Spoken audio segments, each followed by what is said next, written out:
Un hombre corre desesperado hacia el puerto, su rostro cubierto de sudor y terror. No huye de un ejército. No escape de una condena humana. Huye de Dios mismo. La orden que recibió era clara como el día: viajar a Nínive, la capital del imperio más brutal y sanguinario que jamás había pisado la tierra. Una ciudad donde la crueldad era un arte perfeccionado, donde la violencia era ley, donde el nombre de Yahvé era blasfemado en cada esquina. Y Jonás, hijo de Amitai, profeta del Dios Altísimo, eligió el único camino que ningún siervo se había atrevido a tomar: la rebelión abierta contra el Todopoderoso. Lo que estás a punto de descubrir no es simplemente la historia de un profeta desobediente. Es el relato más asombroso de persecución divina, de segundas oportunidades imposibles, de 3 días en las entrañas de la oscuridad absoluta. Es la historia de cómo un hombre enfrentó la tormenta más violenta jamás registrada en las Escrituras, de cómo fue tragado vivo por una bestia marina gigantesca, de cómo su grito desde el abismo movió el corazón de Dios. Es el testimonio de cómo 120.000 almas condenadas a la destrucción encontraron misericordia cuando nadie lo esperaba. En el libro de Jonás, cada palabra es un verdadero no de revelación. Cada versículo desafía todo lo que creemos saber sobre la justicia, la gracia y el amor de Dios.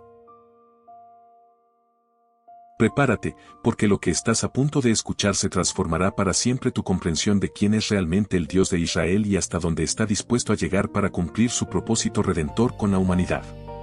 ¿Alguna vez has sentido que Dios te está pidiendo algo imposible? ¿Algo tan aterrador que tu primer instinto es huir? Hoy te llevaré a conocer la historia de un hombre que enfrentó exactamente esa situación. Un profeta que escuchó la voz del Todopoderoso y tomó la decisión más audaz y peligrosa de su vida: darle la espalda a Dios. Prepárate, porque lo que estás a punto de descubrir no es solo una historia antigua, es un espejo que reflejará las luchas más profundas del alma humana. Jonás, hijo de Amitai, era un profeta de Israel durante el reinado de Jeroboam II. Vivía en tiempos turbulentos donde las naciones rugían como bestias salvajes, compitiendo por poder y territorio. Israel había conocido momentos de prosperidad bajo este rey, pero las sombras de imperios vecinos siempre acechaban en el horizonte.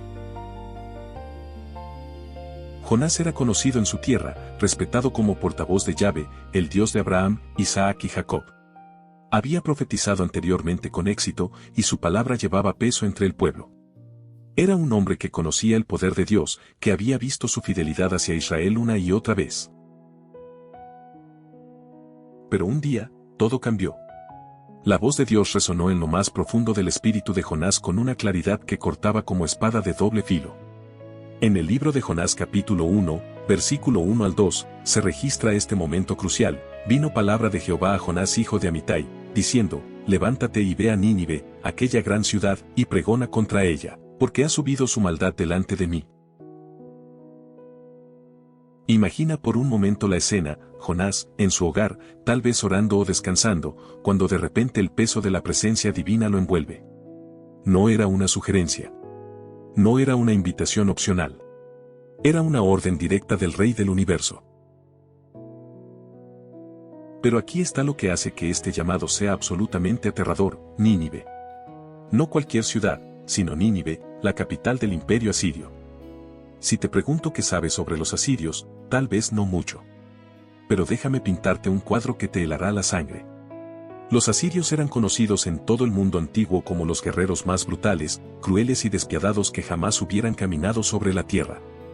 Su reputación no era exagerada, era merecida. Empalaban a sus enemigos vivos, desollaban la piel de los prisioneros mientras aún respiraban, decapitaban a familias enteras y exhibían las cabezas como trofeos en las murallas de las ciudades conquistadas. Nínive no era solo una ciudad grande, era una metrópolis masiva para los estándares antiguos. Sus muros se extendían por kilómetros, tan anchos que varios carros podían correr lado a lado sobre ellos. Dentro de esos muros vivían 120.000 personas, según se registra en Jonás capítulo versículo 11. Era el corazón palpitante de un imperio que había sembrado terror en toda Mesopotamia. Los ninivitas adoraban dioses paganos con rituales violentos, practicaban la opresión como forma de vida, y el nombre del Dios de Israel era desconocido o blasfemado en sus calles. Para cualquier hebreo, Nínive representaba todo lo que era malvado, corrupto y enemigo de Yahvé. Ahora imagina ser Jonás. Eres un ciudadano israelita, parte del pueblo escogido de Dios.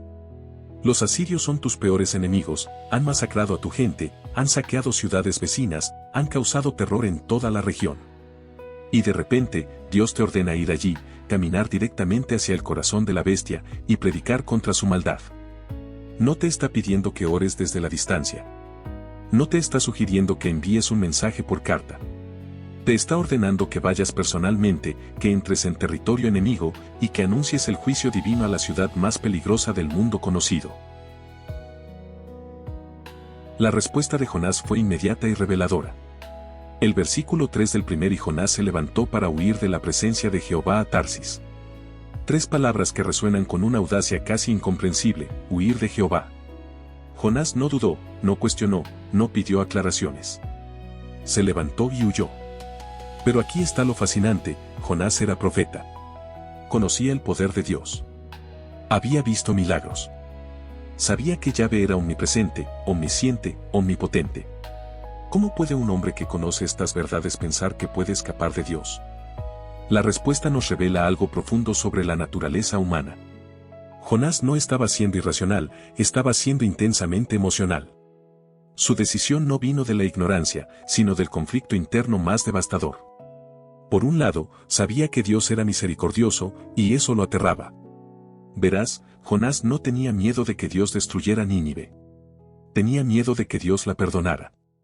En el fondo de su corazón, Jonás conocía la naturaleza de su Dios, lento para la ira, grande en misericordia, que se arrepiente del mal que planea enviar cuando la gente se arrepiente. Y la idea de que los ninivitas, estos monstruos brutales, estos enemigos de Israel, pudieran recibir la gracia de Yahvé era algo que Jonás simplemente no podía aceptar. Entonces tomó la decisión más drástica de su vida.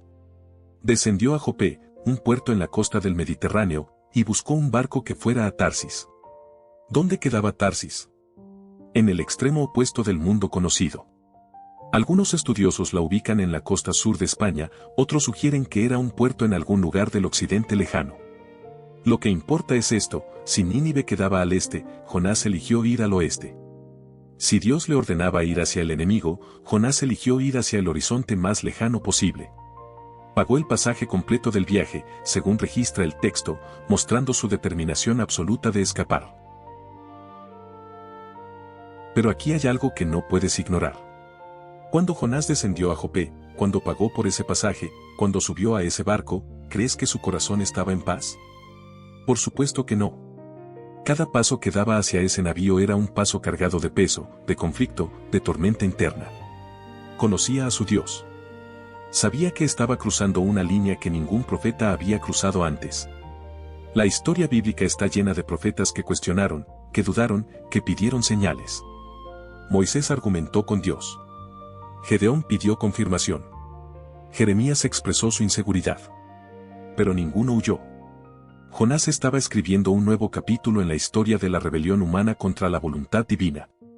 Y mientras el barco se preparaba para zarpar, mientras las velas se desplegaban y los marineros gritaban órdenes, Jonás miraba hacia el horizonte occidental. Tal vez pensaba que la distancia lo salvaría. Tal vez creía que si ponía suficiente océano entre él y la orden divina, podría encontrar paz. Tal vez imaginaba que Dios simplemente elegiría a otro profeta, alguien más dispuesto, menos conflictuado. Pero lo que Jonás estaba a punto de descubrir era algo que sacudiría los cimientos mismos de su fe: no puedes huir del Dios que controla el viento y las olas. El barco comenzó a alejarse del puerto. Las costas de Israel se hacían cada vez más pequeñas en la distancia. Los marineros, hombres curtidos por el mar, expertos en navegación, no sabían que llevaban a bordo a un fugitivo divino. No tenían idea de que el pasajero judío que acababan de recibir era un profeta en plena rebelión. No podían imaginar que los cielos mismos estaban observando cada movimiento de ese navío con atención divina. La calma del mar era engañosa, porque en el reino invisible, en las cortes celestiales, el Dios de Israel ya estaba preparando una respuesta que haría temblar los océanos. Si esta historia te está ayudando a comprender la Biblia con mayor profundidad, te invito a suscribirte a la Biblia-Historias Épicas. Aquí compartimos relatos bíblicos completos, narrados con calma, pensados para escuchar, reflexionar y encontrar propósito. Suscríbete y acompáñanos en cada nueva historia. Jonás había hecho su elección. Había elegido la rebelión sobre la obediencia, el temor sobre la fe, la comodidad sobre el propósito. Pero lo que no sabía, lo que estaba a punto de aprender de la manera más dramática y aterradora posible, era que cuando Dios llama, cuando el Todopoderoso establece un propósito, ni los océanos ni las distancias ni la voluntad humana pueden detener su plan. La tormenta que se avecinaba no sería solo de viento y agua. Sería una tormenta del alma, un enfrentamiento entre la voluntad de un hombre y la soberanía del Creador del universo. El barco navegaba tranquilamente bajo un cielo despejado. Las olas del Mediterráneo mecían suavemente el casco de madera mientras los marineros realizaban sus tareas con la confianza de hombres que habían pasado toda su vida en el mar. Jonás, exhausto por el peso emocional de su decisión, había descendido a la parte más profunda del navío. Allí, entre las sombras y el crujir de la madera, se había acostado y caído en un sueño profundo, casi antinatural. Era como si su mente buscara escapar no solo físicamente de Dios, sino también mentalmente, sumergiéndose en la inconsciencia para no enfrentar la realidad de su rebelión. Pero mientras Jonás dormía, mientras el barco avanzaba hacia el oeste, algo comenzó a cambiar en los cielos. Nubes oscuras aparecieron en el horizonte como ejércitos marchando hacia la batalla. El viento, que había sido favorable, comenzó a cambiar de dirección con una violencia que hizo que los marineros más experimentados intercambiaran miradas de preocupación. En cuestión de minutos, lo que había sido un día perfecto para navegar se transformó en una pesadilla. En Jonás capítulo 1 versículo se registra este momento con palabras que deberían hacernos temblar, pero Jehová hizo levantar un gran viento en el mar, y hubo en el mar una tempestad tan grande que se pensó que se partiría la nave. Esta no era una tormenta común. Los marineros lo sabían. Habían enfrentado tormentas antes, habían navegado a través de aguas turbulentas, habían visto días oscuros y noches aterradoras. Pero esto era diferente. El viento rugía con una furia que parecía tener propósito, las olas se levantaban como montañas líquidas que amenazaban con tragarse el barco entero. El cielo se había vuelto negro como la medianoche aunque apenas era mediodía. Los relámpagos cortaban la oscuridad con destellos cegadores, y el trueno rugía como la voz de un dios furioso. La embarcación crujía y gemía bajo la presión, cada ola que golpeaba parecía estar a punto de partir el navío en dos. Los marineros entraron en pánico. Estos eran hombres duros, acostumbrados al peligro, pero ahora sus rostros estaban pálidos de terror. Comenzaron a gritar, cada uno clamando a sus propios dioses. Algunos invocaban a Baal, otros a Dagón, otros a deidades del mar cuyos nombres han sido olvidados por la historia. Sus voces se mezclaban con el rugido del viento y el estruendo de las olas. Desesperados por salvar el barco, comenzaron a arrojar la carga al mar. Mercancías valiosas, productos que representaban meses de trabajo y comercio, cajas y barriles, todo fue lanzado por la borda. Pero nada funcionaba.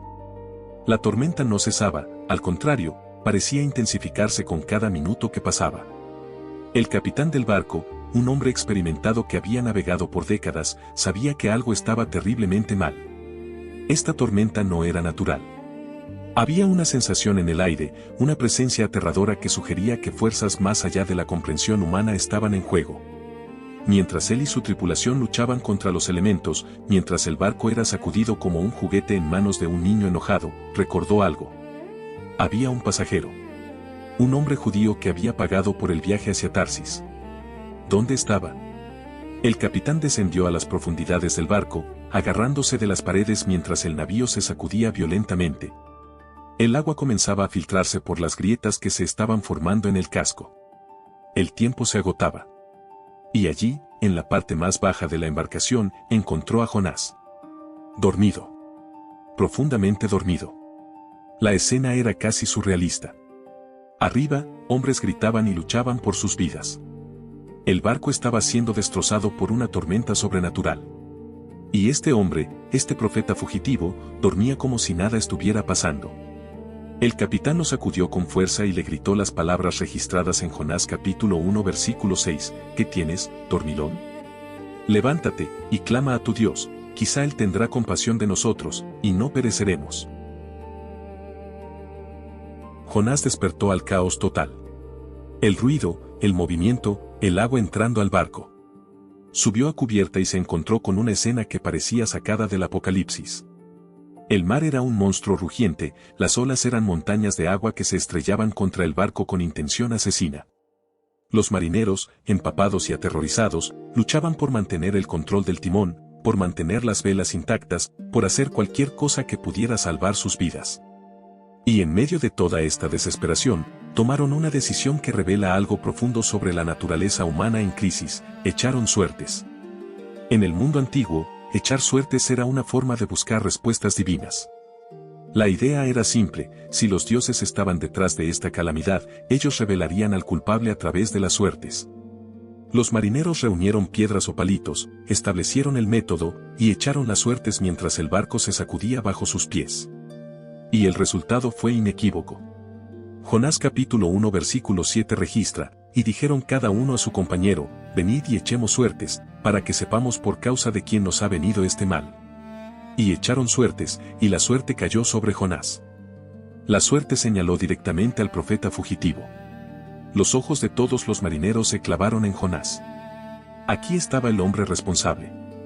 Aquí estaba la razón por la que estaban a punto de morir.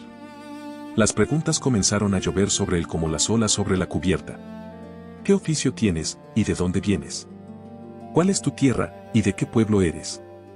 La respuesta de Jonás fue directa y devastadora. Declaró ser hebreo, un seguidor de Jehová, el Dios del cielo que hizo el mar y la tierra. Confesó que estaba huyendo de la presencia de su Dios. Y cuando los marineros escucharon esto, cuando comprendieron que este hombre estaba en plena rebelión contra el Dios creador del mar mismo que ahora amenazaba con destruirlos, el terror que sintieron fue indescriptible. ¿Por qué has hecho esto?, le gritaron, sus voces mezclándose con el aullido del viento. La pregunta resonaba con horror y asombro. ¿Cómo puede un hombre huir del Dios que controla los océanos? ¿Cómo puede alguien pensar que puede escapar del creador del universo? Pero no había tiempo para filosofar. El barco estaba siendo destrozado.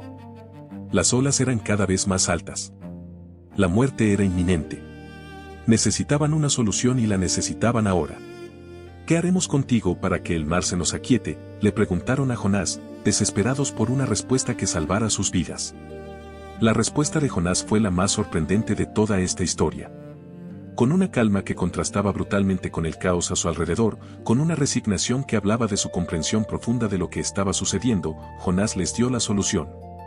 Jonás capítulo 1 versículo 12 registra sus palabras exactas: tomadme y echadme al mar, y el mar se os aquietará, porque yo sé que por mi causa ha venido esta gran tempestad sobre vosotros. Déjame repetir eso. Jonás les dijo que lo arrojaran al mar. Les pidió que lo lanzaran a una muerte segura.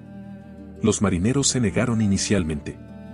A pesar de que sabían que Jonás era el responsable, a pesar de que sus propias vidas estaban en juego, estos hombres paganos mostraron una compasión extraordinaria.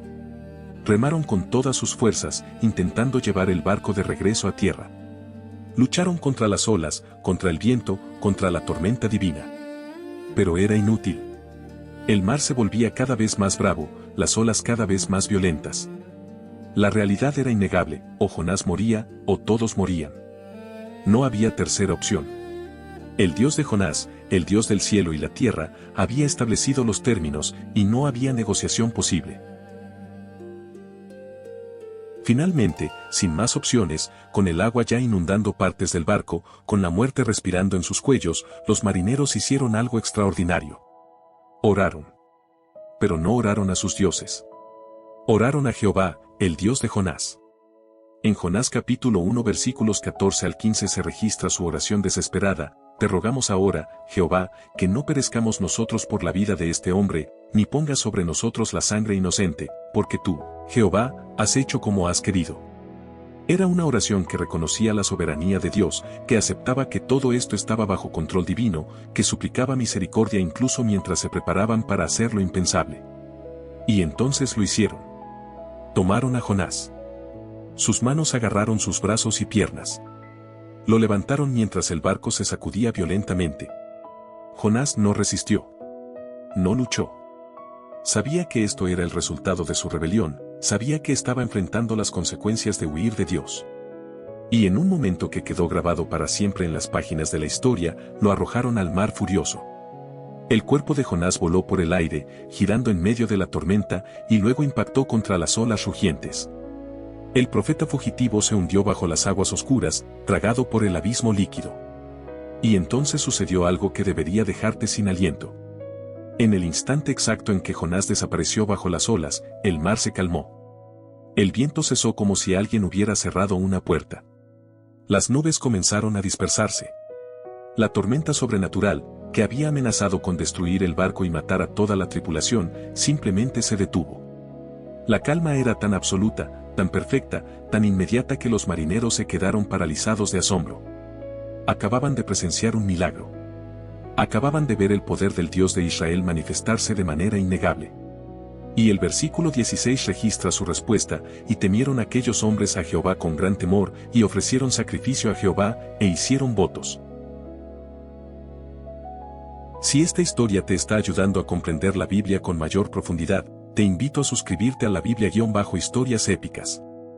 Aquí compartimos relatos bíblicos completos, narrados con calma, pensados para escuchar, reflexionar y encontrar propósito. Suscríbete y acompáñanos en cada nueva historia. Pero mientras los marineros celebraban su salvación, mientras el barco flotaba ahora en aguas tranquilas bajo un cielo que se aclaraba, había un hombre hundiéndose en las profundidades oscuras del mar. Jonás, el profeta que huyó de Dios, estaba descendiendo hacia lo que parecía ser su tumba acuática. Y lo que estaba a punto de sucederle en esas profundidades desafiaría toda comprensión humana. Jonás se hundía. El agua fría del Mediterráneo lo envolvía como un sudario líquido, presionando contra su pecho, llenando sus oídos con un silencio ensordecedor interrumpido solo por el sonido de burbujas escapando hacia la superficie. Cada metro que descendía lo alejaba más de la luz del sol, cada segundo que pasaba lo acercaba más a una muerte que parecía inevitable. Sus pulmones comenzaban a arder, su cuerpo luchaba instintivamente por aire que no existía, sus brazos y piernas se agitaban en un esfuerzo inútil por regresar a la superficie. Pero las profundidades lo reclamaban, las corrientes marinas lo arrastraban hacia abajo, hacia la oscuridad absoluta del fondo del océano. En ese momento de terror y desesperación, mientras la conciencia comenzaba a desvanecerse, mientras la muerte parecía extender sus manos frías para reclamar su alma, algo sucedió. Algo que ningún ser humano había experimentado antes y que pocos experimentarían después. Desde las sombras profundas del océano, desde un lugar donde la luz del sol nunca alcanza, emergió una criatura. No era un pez común, no era una ballena ordinaria. Era algo preparado específicamente por el Todopoderoso para este momento exacto. En Jonás capítulo 1 versículo 17 se registra con una simplicidad que oculta el milagro extraordinario. Pero Jehová tenía preparado un gran pez que tragase a Jonás, y estuvo Jonás en el vientre del pez 3 días y 3 noches. Imagina la escena por un momento. Jonás, hundiéndose en las profundidades oscuras, de repente ve una sombra masiva acercándose. Una boca enorme se abre, más grande que cualquier puerta, más oscura que la noche misma. Y en un instante que debió parecer una eternidad, Jonás fue tragado. No masticado, no destrozado, sino tragado entero. El profeta fugitivo pasó de estar en el agua fría del océano a estar dentro de algo cálido, húmedo, vivo. Las paredes carnosas de algún órgano interno lo rodeaban, el sonido rítmico de un corazón gigantesco retumbaba como un tambor de guerra en la oscuridad. Había escapado de la muerte por ahogamiento solo para encontrarse en una prisión viviente. La oscuridad dentro del gran pez era absoluta. No había ni un rayo de luz, ni una chispa de claridad. Era una negrura tan completa que Jonás no podía ver su propia mano frente a su rostro. El aire era denso, cargado de humedad y un olor a mar que impregnaba cada respiración. Las paredes de carne palpitaban a su alrededor, moviéndose con cada respiración del animal, apretándose y expandiéndose en un ritmo constante que le recordaba a Jonás que estaba vivo, pero atrapado. El suelo bajo él era resbaladizo, cubierto de líquidos digestivos y algas marinas que el pez había consumido. No había escapatoria, no había salida visible, no había esperanza aparente. Pero Jonás estaba vivo. Contra toda lógica, contra todas las probabilidades, respiraba. Sus pulmones se llenaban de aire, su corazón latía, su mente funcionaba. La pregunta que debió martillar su conciencia era simple y aterradora: ¿por qué? ¿Por qué Dios lo había salvado de ahogarse solo para encerrarlo en esta prisión orgánica? ¿Por qué prolongar su sufrimiento? ¿Por qué no simplemente dejarlo morir en las olas? La respuesta comenzaría a revelarse en los siguientes 3 días y 3 noches, un periodo de tiempo que transformaría completamente al profeta rebelde. 3 días. 72 horas. En el vientre de un gran pez, rodeado de oscuridad, sin comida, sin agua potable, sin ninguna comodidad. El tiempo debe haberse movido de manera extraña para Jonás. Sin luz solar para marcar el día, sin estrellas para indicar la noche, cada momento se mezclaba con el siguiente en una eternidad de negrura. El sonido constante del corazón del pez, el movimiento de las paredes carnosas, la sensación del animal nadando a través del océano, todo se convertía en una realidad surreal que desafiaba la comprensión. Jonás estaba más aislado de lo que cualquier ser humano había estado jamás, más solo que si hubiera estado abandonado en un desierto o encerrado en una mazmorra. Pero en esa soledad forzada, en esa oscuridad impuesta, algo comenzó a suceder en el corazón de Jonás. El profeta que había huido de Dios, que había elegido la rebelión sobre la obediencia, que había preferido arriesgar su vida antes que ir a Nínive, comenzó a reflexionar. No tenía distracciones. No podía escapar de sus pensamientos. No había nada que hacer excepto enfrentar la realidad de sus decisiones y las consecuencias de su huida. Las algas marinas que se habían enredado en su cabello cuando fue arrojado al océano todavía colgaban allí, un recordatorio físico de su descenso a las profundidades, de su cercanía a la muerte. El profeta comenzó a recordar. Recordó el momento en que escuchó la voz de Dios ordenándole ir a Nínive. Recordó la decisión de huir, de bajar a Jope, de pagar el pasaje hacia Tarsis. Recordó el sueño profundo en el barco, la tormenta violenta, el terror en los rostros de los marineros. Recordó las suertes cayendo sobre él, la confesión de su rebelión, las palabras que sellarían su destino: tomadme y echadme al mar. Recordó el impacto contra el agua, el hundimiento hacia las profundidades, y luego, esto. Esta salvación imposible, este rescate divino que era simultáneamente un juicio y una misericordia. Y mientras estos recuerdos inundaban su mente, mientras el peso de su rebelión presionaba sobre su alma como las aguas del océano habían presionado su cuerpo, Jonás comenzó a comprender algo fundamental.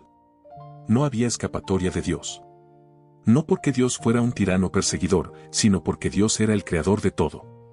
El mar que Jonás había pensado que lo separaría de la presencia divina era creación de Dios. El gran pez que lo había tragado era instrumento de Dios. Incluso allí, en las entrañas de una criatura marina, en el lugar más improbable e imaginable, la presencia de Yahvé era innegable. El Salmo 139 versículos 7 al 10 lo expresaría más tarde perfectamente: no hay lugar en el cielo o en la tierra, en las alturas o en las profundidades, donde uno pueda esconderse del Espíritu de Dios. La comprensión era tanto liberadora como devastadora. Liberadora porque significaba que incluso en su peor momento, incluso en su mayor fracaso, Dios no lo había abandonado. Devastadora porque significaba que su huida había sido completamente inútil desde el principio. Jonás había sacrificado su integridad, había arriesgado vidas inocentes, había enfrentado la muerte misma, y todo para evitar una tarea que de todas formas tendría que completar. La ironía era cruel pero instructiva. El Dios que Jonás conocía como misericordioso había demostrado esa misma misericordia salvándolo de las aguas. El Dios de Israel que Jonás temía que perdonara a Nínive había mostrado perdón al no permitir que su profeta muriera. Pero la lección no estaba completa. Los 3 días y 3 noches no eran solo sobre supervivencia física.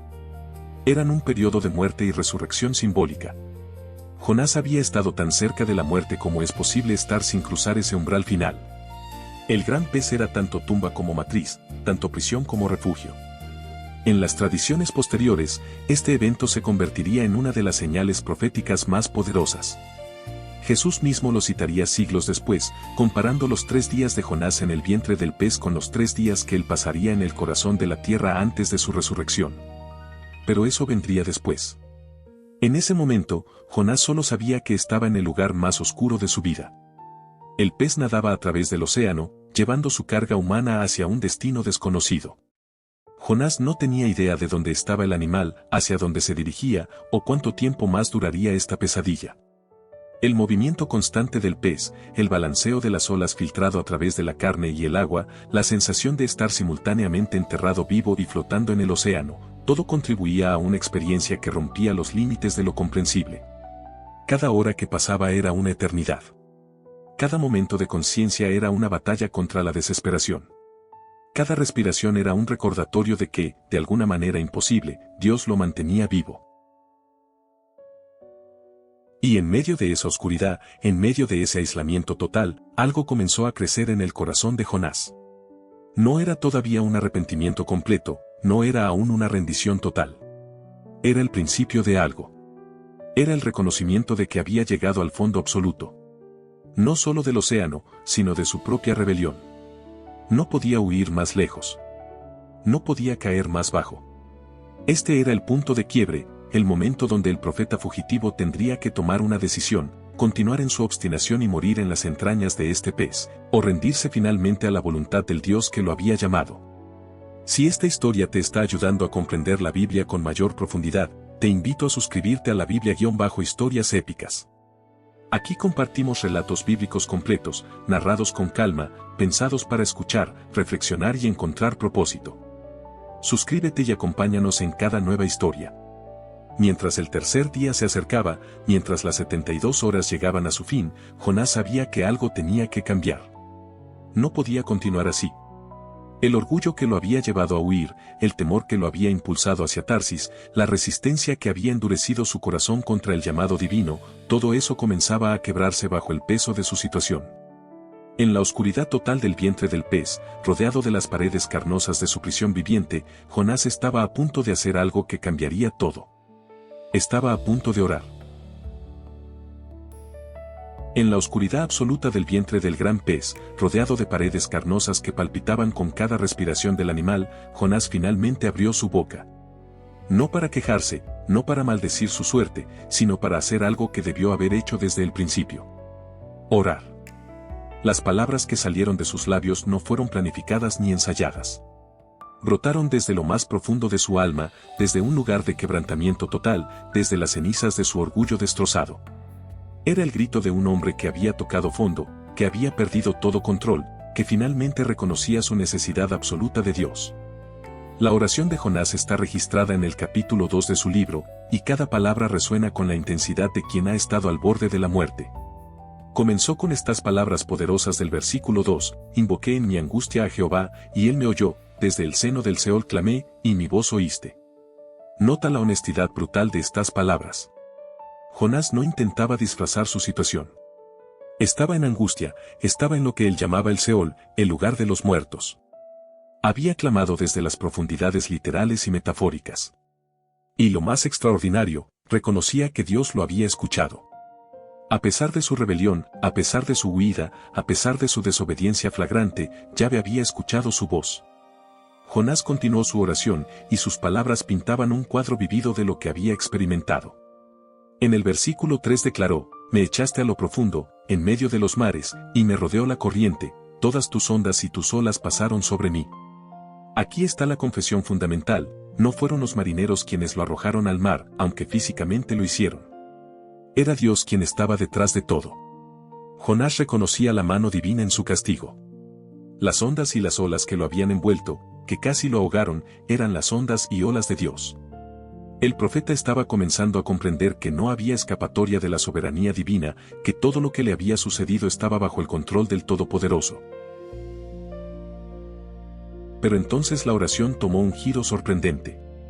En el versículo, Jonás confesó algo que revelaba la profundidad de su desesperación anterior, dije, desechado soy de delante de tus ojos, más aún veré tu santo templo. Imagina el momento. Cuando Jonás estaba hundiéndose en el océano, cuando el agua llenaba sus pulmones, cuando la muerte parecía inevitable, había pensado que Dios lo había desechado completamente. Había creído que su rebelión lo había separado permanentemente de la presencia divina. Pero incluso en ese momento de mayor oscuridad, había surgido una chispa de fe, más aún veré tu santo templo. Era una declaración de esperanza en medio de la desesperanza, un rayo de luz en la negrura total. La descripción que Jonás hacía de su experiencia se volvía cada vez más intensa. El versículo 5 registra, las aguas me rodearon hasta el alma, me rodeó el abismo, El alga se enredó a mi cabeza. Estas palabras no eran poéticas solamente, eran literales. Las aguas realmente habían rodeado su alma, el abismo lo había envuelto, las algas marinas se habían enredado en su cabello. Jonás estaba describiendo el momento exacto de su casi muerte, el instante en que todo parecía perdido. Y luego vino el versículo 6, una de las declaraciones más poderosas de toda su oración: descendí a los cimientos de los montes, la tierra echó sus cerrojos sobre mí para siempre, mas tú sacaste mi vida de la sepultura, oh Jehová Dios mío. Esta era la confesión del milagro. Jonás había descendido tan profundo que había alcanzado los cimientos de los montes, esas bases rocosas en el fondo del océano donde la luz nunca llega. La tierra había echado sus cerrojos sobre él, una imagen poderosa de prisión permanente, de tumba sellada. Debería haber sido el fin. Por todas las leyes naturales, por toda lógica humana, Jonás debería haber muerto ahí. Pero Dios había intervenido. El Señor había sacado su vida de la sepultura. El que controla los mares, que manda sobre las criaturas del océano, que sostiene el universo con su palabra, había preparado un gran pez para salvar a su profeta rebelde. La oración continuaba, y ahora llegaba al momento crítico. Jonás declaró en el versículo 7, cuando mi alma desfallecía en mí, me acordé de Jehová, y mi oración llegó hasta ti en tu santo templo. Aquí estaba el punto de quiebre, el momento exacto de transformación. Cuando todo estaba perdido, cuando su alma desfallecía, cuando no quedaba nada más, Jonás se acordó de Jehová. No fue un pensamiento casual. Fue un despertar espiritual en el momento de mayor necesidad. Y su oración, nacida en las profundidades del océano, en el vientre de un pez, en la oscuridad absoluta, había llegado hasta el templo santo de Dios. La distancia física no importaba. Las circunstancias imposibles no impedían el acceso. Dios lo había escuchado. Pero entonces Jonás hizo algo extraordinario. En medio de su oración de quebrantamiento, insertó una declaración que revelaba lo que había aprendido. El versículo 8 dice, los que siguen vanidades ilusorias, su misericordia abandonan. Era una reflexión profunda nacida de la experiencia. Jonás había seguido su propia vanidad, su propio camino, sus propios temores y prejuicios. Al hacerlo, había abandonado la misericordia que Dios ofrecía. Había elegido la rebelión sobre la gracia, la huida sobre la obediencia. Y el resultado había sido casi fatal. Era una lección aprendida de la manera más dura posible, pero finalmente aprendida. La oración se movía ahora hacia su clímax. Jonás había confesado su pecado, reconocido el juicio divino, admitido su salvación milagrosa y reflexionado sobre las consecuencias de la desobediencia. Ahora era tiempo de hacer una promesa, de establecer un nuevo compromiso. En los versículos 9 del capítulo 2, Jonás declaró con voz firme, mas yo con voz de alabanza te ofreceré sacrificios, pagaré lo que prometí. La salvación es de Jehová. Estas palabras marcaban un cambio fundamental. Jonás prometía ofrecer sacrificios con alabanza, pagaría sus votos, cumpliría sus promesas. Y terminaba con una declaración teológica profunda, la salvación es de Jehová. Esa última frase era crucial. La salvación no venía de los esfuerzos humanos, no dependía de la bondad personal, no era el resultado de méritos propios. La salvación pertenecía completamente a Dios. Era su prerrogativa darla, su gracia ofrecerla, su misericordia extenderla. Jonás lo había experimentado de primera mano. Había sido salvado no porque lo mereciera, sino porque Dios es misericordioso. Había sido rescatado no por su fidelidad, sino por la fidelidad de Dios. Había sido preservado no por su obediencia, sino a pesar de su rebelión. La salvación era, es y siempre será, de Jehová. Y entonces sucedió algo que solo puede describirse como un milagro final en esta serie de eventos sobrenaturales. El texto sagrado registra en Jonás capítulo 2 versículo 10, y mandó Jehová al pez, y vomitó a Jonás en tierra. 3 palabras simples pero cargadas de significado, Jehová mandó al pez. El mismo Dios que había preparado al gran pez para tragar a Jonás ahora le ordenaba liberarlo. El animal, obediente a su creador de una manera que el profeta no había sido, obedeció inmediatamente. Las contracciones comenzaron, los músculos del pez se movieron con propósito, y Jonás fue expulsado de su prisión viviente. Imagina la escena. El gran pez nadando hacia aguas poco profundas, acercándose a una costa. Tal vez era de madrugada, tal vez era mediodía, el texto no lo especifica. Lo que importa es que la criatura llegó a un lugar donde podía cumplir la orden divina. Y entonces, con una convulsión masiva, el pez vomitó a Jonás. El profeta fue expulsado violentamente, saliendo de la oscuridad hacia la luz, del encierro a la libertad, de su tumba acuática a la vida renovada. Cayó sobre tierra seca, empapado en fluidos digestivos, cubierto de algas, débil por 3 días sin comida ni agua limpia, pero vivo. Increíblemente, milagrosamente, imposiblemente vivo. Jonás yacía en la playa, respirando aire fresco por primera vez en 72 horas. El sol brillaba sobre su piel pálida. El sonido de las olas golpeando la orilla era música después del silencio claustrofóbico del vientre del pez. Podía ver el cielo azul, sentir la arena bajo su cuerpo, escuchar el llamado de las aves marinas. Era como nacer de nuevo, como resucitar de entre los muertos. 3 días en el abismo, 3 días en la oscuridad, 3 días que habían quebrantado completamente su voluntad rebelde y lo habían transformado en algo nuevo. El viejo Jonás, el que había huido hacia Tarsis, había muerto en el vientre del pez. El que yacía ahora en la playa era diferente. Si esta historia te está ayudando a comprender la Biblia con mayor profundidad, te invito a suscribirte a la Biblia-Historias Épicas. Aquí compartimos relatos bíblicos completos, narrados con calma, pensados para escuchar, reflexionar y encontrar propósito. Suscríbete y acompáñanos en cada nueva historia. Pero la historia de Jonás estaba lejos de terminar. Había sido salvado, había orado, había sido liberado. Ahora venía la parte más difícil, tendría que enfrentar el llamado original que había intentado evitar. Tendría que levantarse de esa playa, limpiar las algas de su cabello, y comenzar el viaje que había rechazado. Nínive todavía esperaba. El mensaje de juicio divino todavía necesitaba ser proclamado. Y Jonás, transformado pero aún humano, tendría que decidir si finalmente obedecería al Dios que lo había perseguido a través del mar y lo había rescatado de las profundidades. La voz de Dios resonó por segunda vez en la vida de Jonás. No con menos autoridad que la primera, no con menos claridad que antes. En Jonás capítulo 3 versículos 1 al 2 se registra este momento crucial. Vino palabra de Jehová por segunda vez a Jonás, diciendo, levántate y ve a Nínive, aquella gran ciudad, y proclama en ella el mensaje que yo te diré. Era el mismo llamado, la misma ciudad, la misma misión. Pero esta vez, todo había cambiado. Jonás no era el mismo hombre que había huido hacia Tarsis. Había sido quebrantado por la tormenta, transformado en el vientre del pez, renovado por la misericordia divina. Esta vez, su respuesta sería diferente. El versículo 3 registra la decisión de Jonás con una simplicidad que oculta la magnitud del cambio, y se levantó Jonás, y fue a Nínive conforme a la palabra de Jehová. 3 palabras que marcan la diferencia entre la rebelión y la obediencia: se levantó y fue. No cuestionó, no argumentó, no buscó excusas. Se levantó de donde estaba, limpió las algas de su cuerpo, comenzó el largo viaje hacia el este. Cada paso que daba hacia Nínive era un paso de fe, cada kilómetro recorrido era una victoria sobre su viejo yo, cada día de viaje era un testimonio de su transformación. El profeta que había corrido hacia el oeste ahora marchaba deliberadamente hacia el este. El viaje hacia Nínive no era corto. Desde donde el pez lo había vomitado, probablemente en algún lugar de la costa mediterránea, hasta la capital asiria había cientos de kilómetros. Jonás tuvo que cruzar territorios hostiles, atravesar desiertos, seguir rutas comerciales antiguas.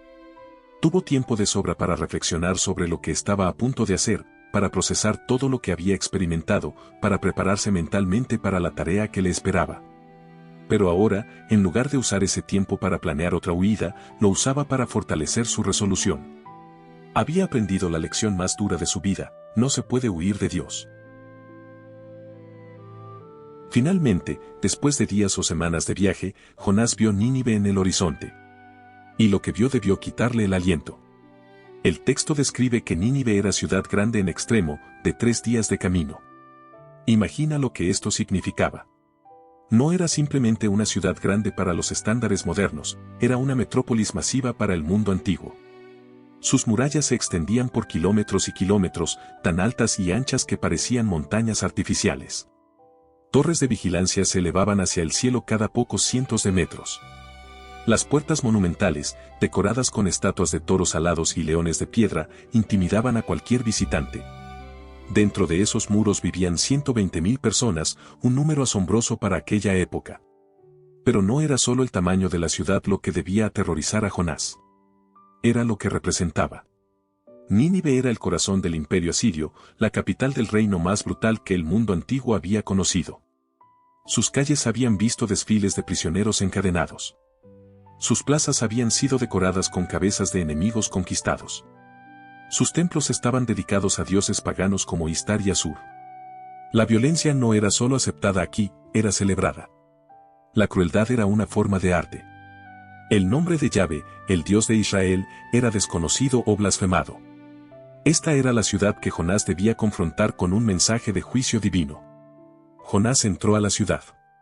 El versículo del capítulo 3 dice que comenzó a entrar por la ciudad camino de un día. Imagina la escena.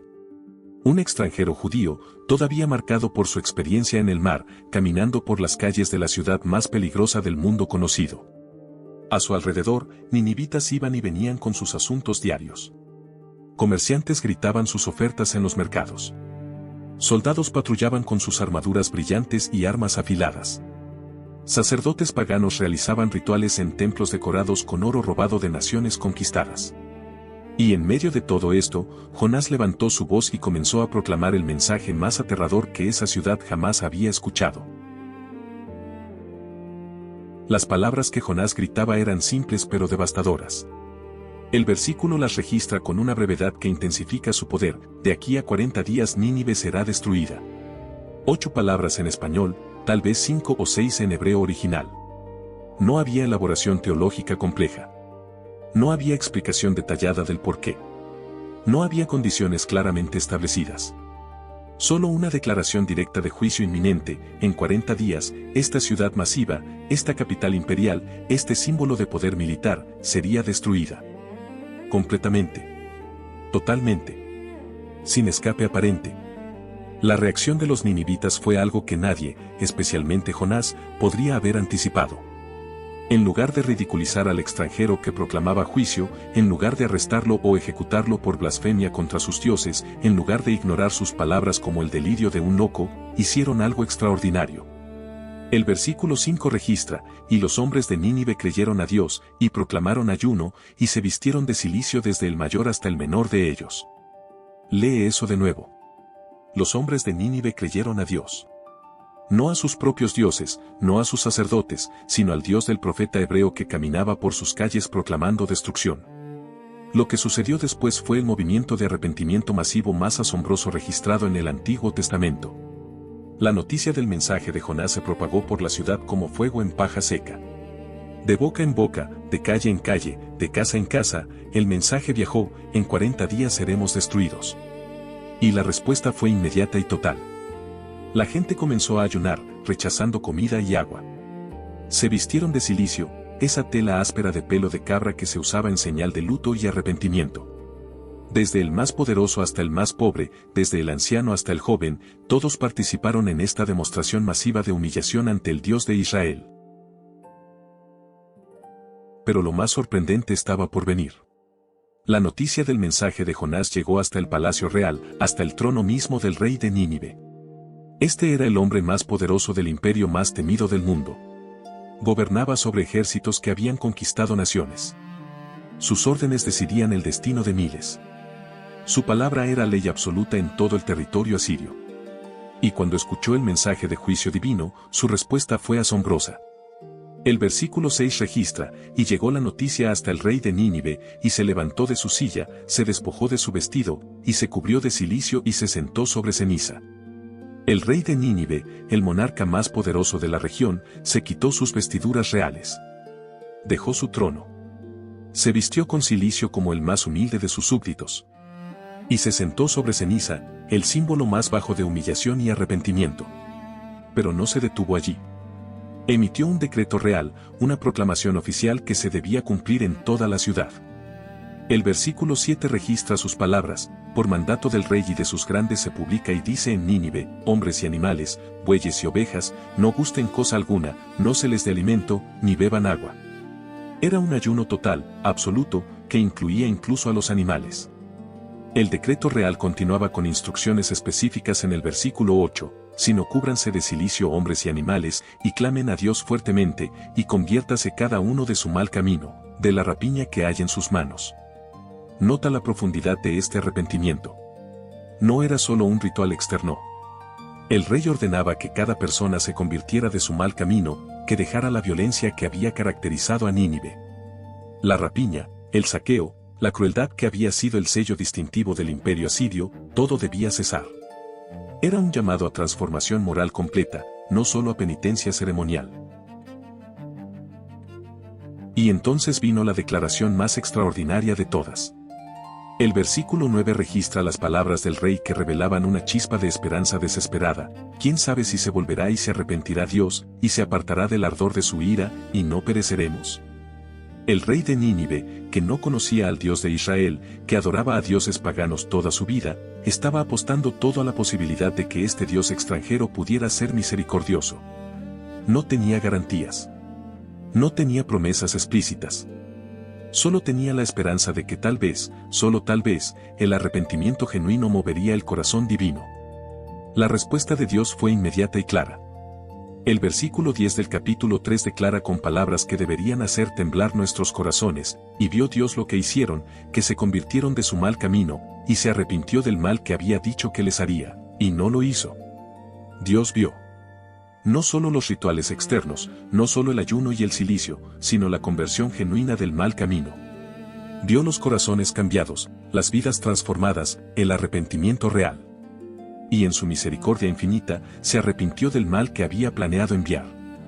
Nínive, la ciudad más malvada del mundo antiguo, fue perdonada.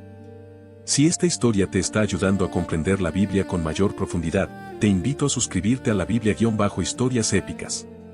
Aquí compartimos relatos bíblicos completos, narrados con calma, pensados para escuchar, reflexionar y encontrar propósito. Suscríbete y acompáñanos en cada nueva historia. 120.000 personas se salvaron ese día. Una ciudad entera fue rescatada de la destrucción. El imperio más brutal del mundo antiguo había experimentado un toque de la gracia divina. Jonás había cumplido su misión. El mensaje había sido entregado. El arrepentimiento había ocurrido. La misericordia había triunfado. Pero para Jonás, esta victoria divina se convertiría en su prueba más grande. Porque lo que Dios había hecho en Nínive era exactamente lo que el profeta había temido desde el principio. Jonás debería haber estado celebrando. Había cumplido la misión más difícil de su vida. Había predicado a los enemigos más temidos de Israel. Había visto el milagro de arrepentimiento masivo más grande del Antiguo Testamento. 120.000 personas se habían salvado de la destrucción. El rey de Nínive había dejado su trono para sentarse en ceniza. Una ciudad entera había clamado al Dios de Israel. Pero en lugar de gozo, en lugar de gratitud, en lugar de asombro ante la misericordia divina, Jonás sintió algo completamente diferente. Sintió ira. Una furia tan intensa que le quemaba el alma. El capítulo versículo 1 registra la reacción de Jonás con una honestidad brutal, pero Jonás se apesadumbró en extremo, y se enojó. No fue una ligera decepción. No fue un desacuerdo menor. Fue un enojo profundo, visceral, que lo consumía por completo. El profeta que había sido salvado de las profundidades del mar, que había experimentado la misericordia divina de primera mano, que había sido perdonado de su propia rebelión, ahora estaba furioso porque Dios había mostrado esa misma misericordia a otros.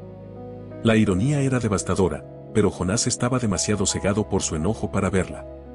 Y entonces Jonás hizo algo que pocos profetas se habían atrevido a hacer, confrontó a Dios directamente. El versículo 2 registra su oración, pero esta vez no era una oración de quebrantamiento como en el vientre del pez. Era una oración de queja amarga, de acusación, de justificación de su huida original.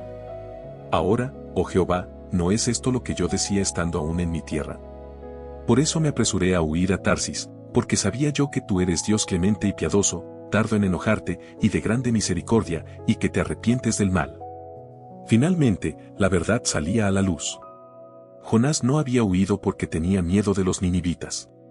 Había huido porque tenía miedo de que Dios los perdonara.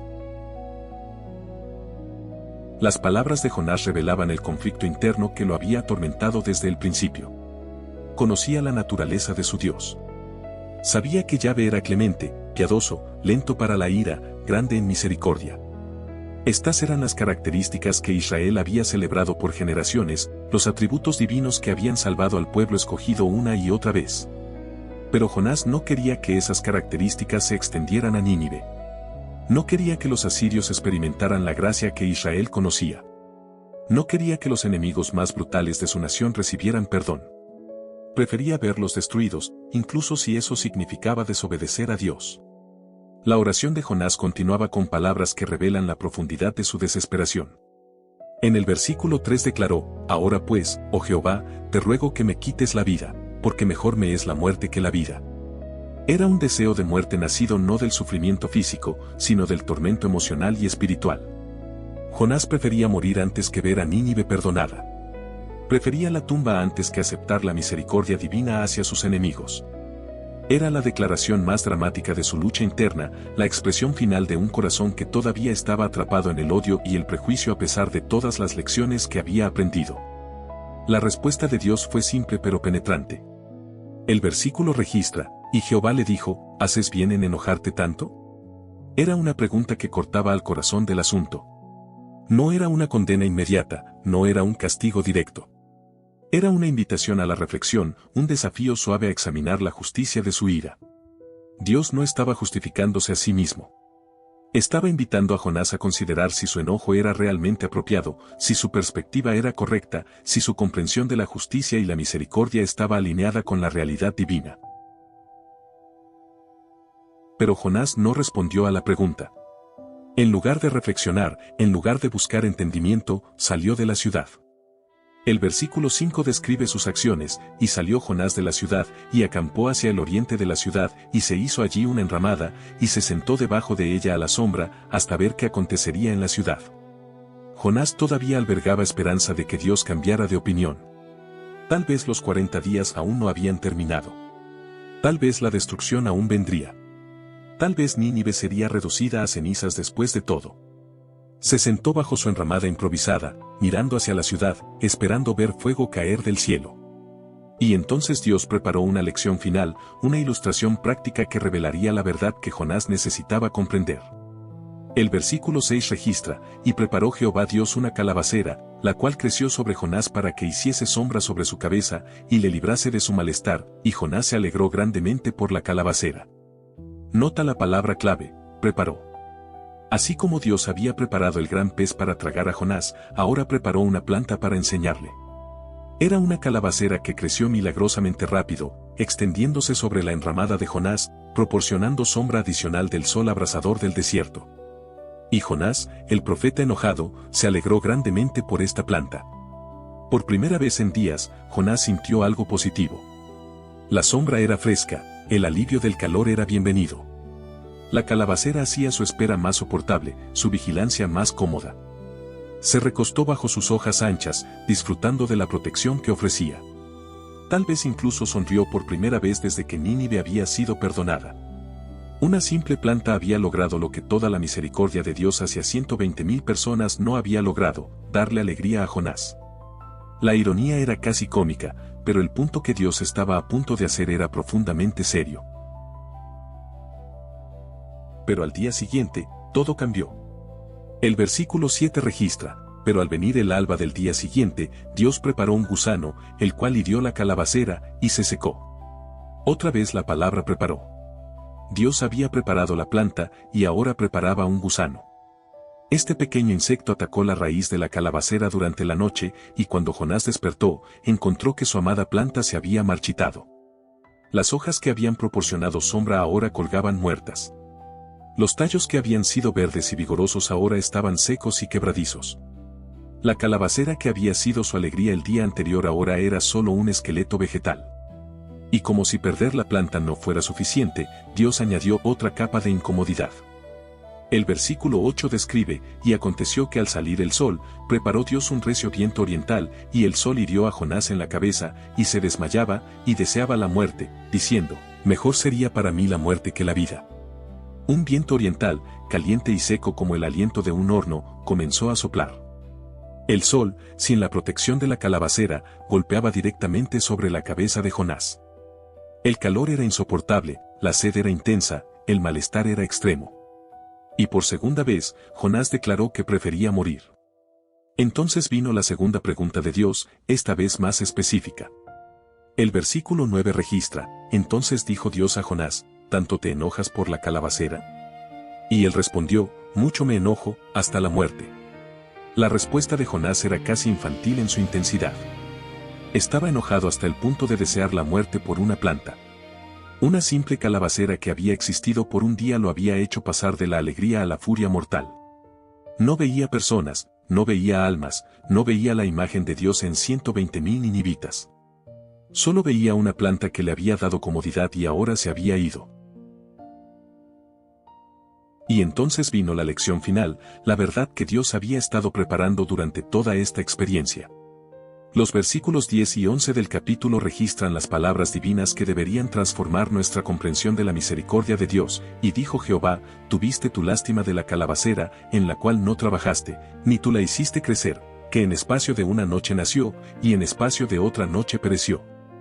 Y no tendré yo piedad de Nínive, aquella gran ciudad donde hay más de 120,000 personas que no saben discernir entre su mano derecha y su mano izquierda, y muchos animales.